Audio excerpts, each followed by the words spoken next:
Three words, maybe just might scare away a few buyers from this vehicle. It's a diesel. However, that's a good thing in this case. Let's go.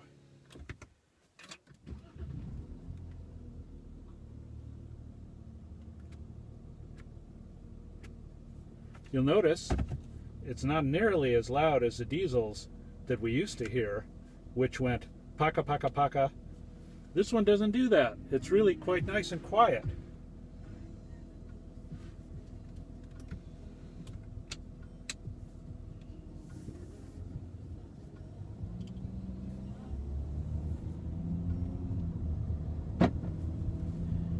Diesels are very, very popular in places outside of the US.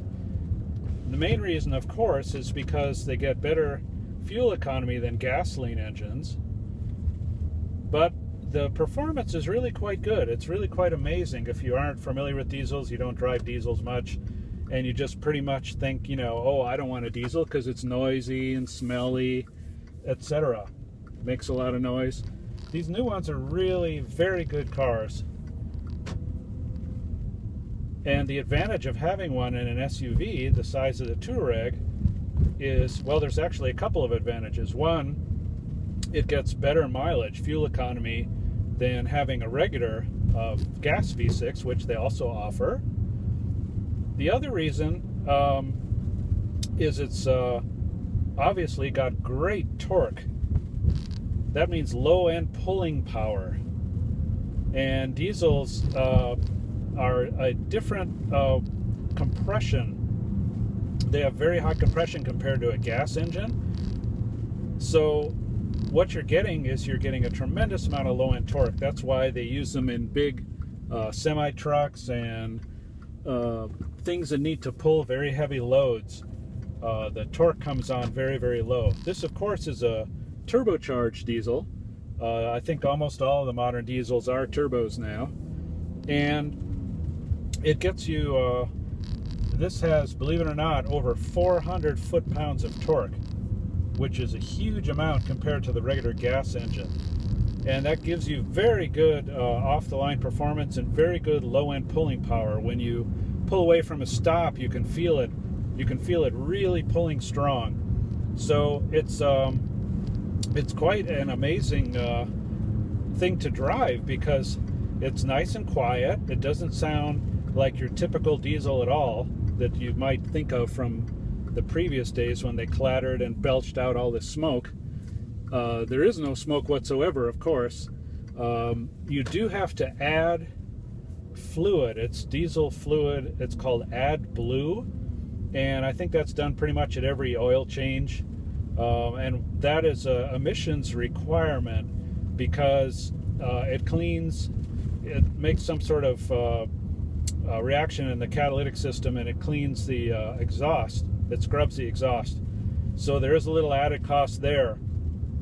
But it's really quite easy to drive car. We've driven it several hundred miles. We went on the freeway to Orange County. We've now gone almost 200 miles. And it's really no different than driving a gas car. You, of course, have to find a diesel pump. But there's very little sacrifice in having a diesel, and there's so many benefits as well.